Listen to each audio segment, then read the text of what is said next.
Hello, everybody. Please, everybody have a seat. Everybody have a seat. Have a seat. So, what's been going on while I've been gone?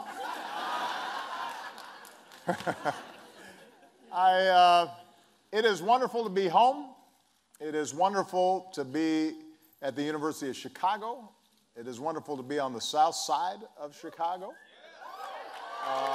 And it is wonderful to be with these young people here. And what I want to do is just maybe speak very briefly at the top about why we're here. And then I want to spend most of the time that we're together hearing from these remarkable young people who are, I think, representative of some amazing young people who are in the audience as well.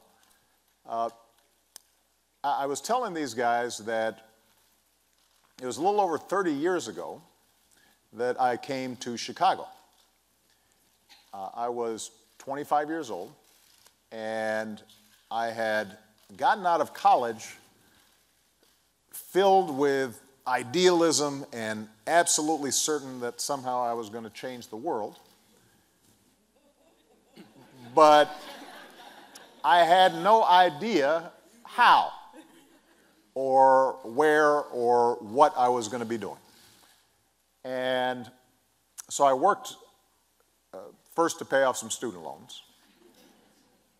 And then I went to work at the City Colleges of New York on their Harlem campus with some student organizing. And then there were a group of churches out in the South Side who had come together to try to deal with the steel plants that had closed in the area and the economic devastation that had been taking place, but also the racial tensions and turnover that was happening in these communities. And so they had formed an organization. They hired me as what was called a community organizer. And I did not really know what that meant or how to do it. But I accepted the job.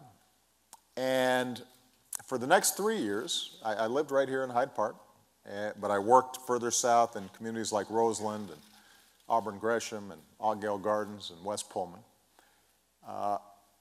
Working class neighborhoods, many of which had changed rapidly from white to black in the late 60s, 70s, and full of wonderful people who were proud of their communities, proud of the steps they had taken to try to move into the middle class, but were also worried about their futures because in some cases their kids weren't doing as well as they had. In some cases, these communities had been badly neglected for a very long time.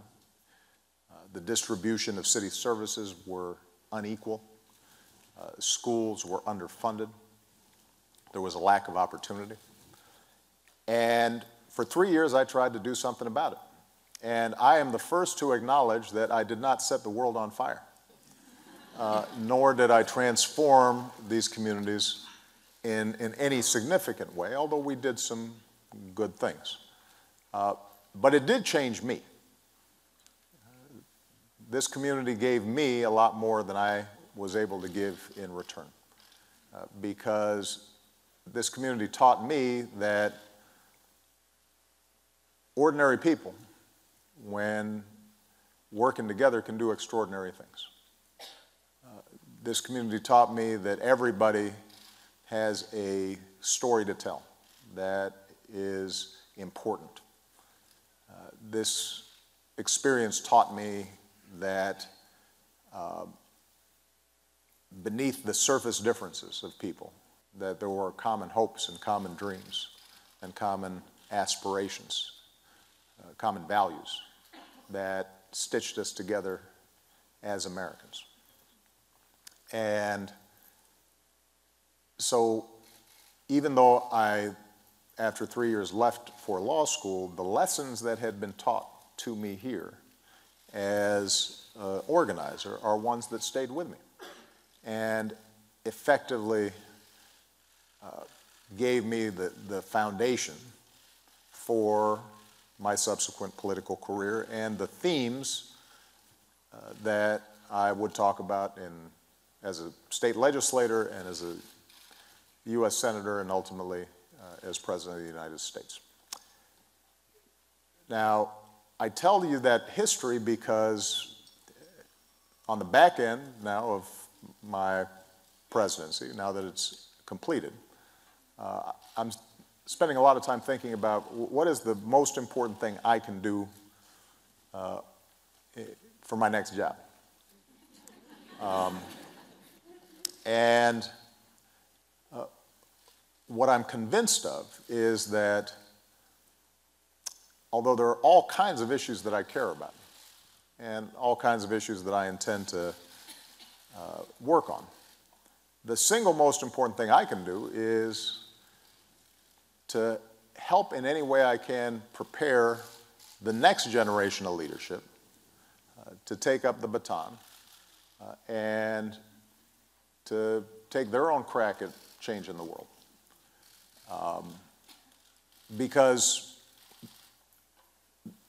the one thing that I'm absolutely convinced of is that, yes, we confront a whole range of challenges, from economic inequality and lack of opportunity to a criminal justice system that too often is skewed in ways that are unproductive, to climate change, to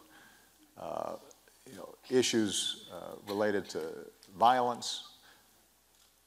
All those problems are serious, they're daunting, but they're not insoluble. What is preventing us from tackling them and making more progress really has to do with our politics and our civic life. It has to do with the fact that because of things like political gerrymandering, our parties have moved further and further apart, and it's harder and harder to find common ground. Because of money in politics, special interests dominate the debates in Washington in ways that don't match up with what the broad majority of Americans feel. Because of changes in the media, we now have a situation in which everybody's listening to people who already agree with them and are further and further reinforcing their own realities to the neglect of a common reality that allows us to have a healthy debate and then try to find common ground and actually move solutions forward. And so, when I said in 2004 that there were no red states or blue states, they're the United States of America, that was an aspirational comment, but I think it's, and it's one, by the way, that I still believe, in the sense that when you talk to individuals one-on-one, there's a lot more that people have in common than divides them. But obviously it's not true when it comes to our politics and our civic life. And maybe more pernicious is the fact that people just aren't involved. They get cynical and they give up. And as a consequence, we have some of the lowest voting rates of any advanced democracy, and low participation rates then translate into a further gap between who's governing us and what we believe. The only folks who are going to be able to solve that problem are going to be young people, the next generation. And I have been encouraged everywhere I go in the United States, but also everywhere around the world, to see how sharp and astute and tolerant and thoughtful and entrepreneurial our young people are. A lot more sophisticated than I was at their age. And so the question then becomes, what are the ways in which we can create pathways for them to take leadership, for them to get involved? Are there ways in which we can knock down some of the barriers that are discouraging young people about a life of service. And if there are, I want to work with them to knock down those barriers and to get this next generation in, to accelerate their move towards leadership. Because if that happens, I think we're going to be just fine. And I end up being incredibly optimistic. So,